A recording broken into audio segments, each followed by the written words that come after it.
Welcome to our parent information video. My name is Joe. And I'm Maura.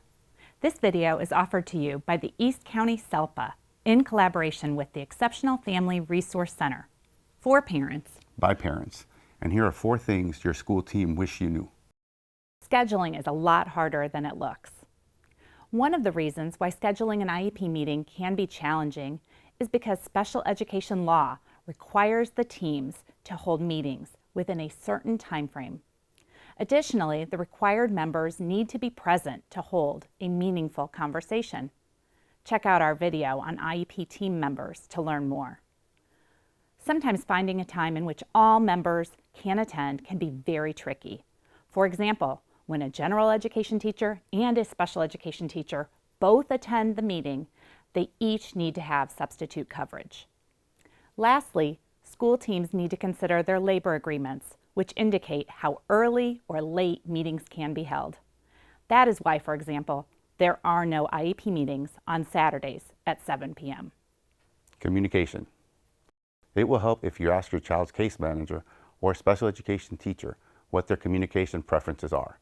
Chances are the teacher will not suggest drop-off or dismissal times as the best opportunity to give you their full attention. They may have specific times during the day that work best for them.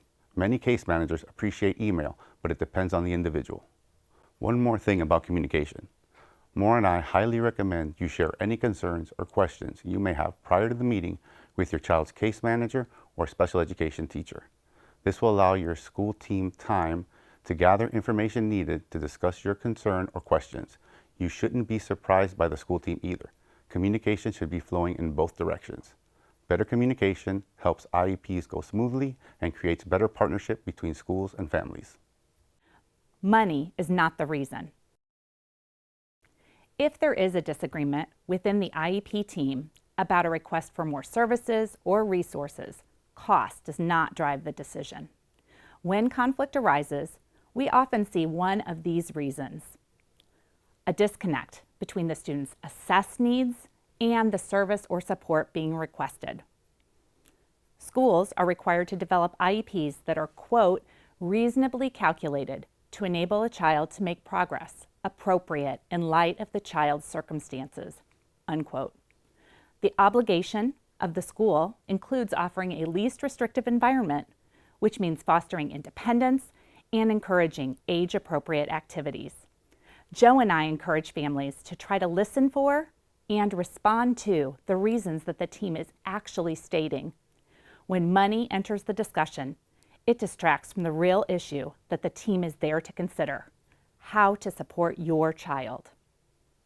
Benefit of the doubt. As a family, we want the school to presume that our child can learn. Similarly, school teams want families to presume that they want to see your children succeed. Typically, people work in special education because they love supporting children and young adults with unique needs. Each team member is an individual who brings different strengths and personalities. Therefore, if there is a disagreement, we hope you focus on the issue and not the people.